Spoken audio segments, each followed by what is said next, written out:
தேசத்தை ஒன்றிணைக்கும் ஒற்றுமை பயணம் தொடர்பான மேலதிக தகவல்களை அறிந்து கொள்வதற்காக எமது அலுவலக செய்தியாளர் ராசலிங்கம் ரவிரகுவுடன் தொடர்பினை ஏற்படுத்தியுள்ளோம். வணக்கம் ரவிரகு.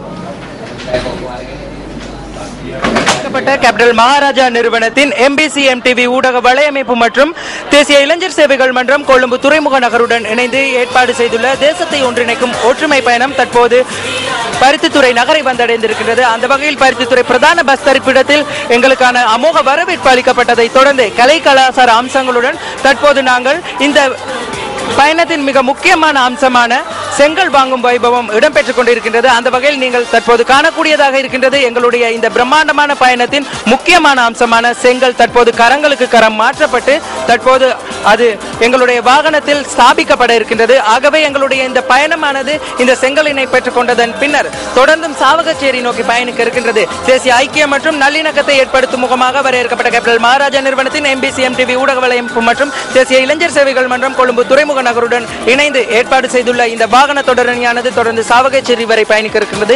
ஆகவே தொடர்ந்து இணைந்திருங்கள். நியூஸ் ஃபர்ஸ்ட் செய்திகளுக்காக பருத்தித்துறை பிரதான பஸ் தரிப்பிடத்திலிருந்து நான் ராசலிங்கம் ரவிரகு.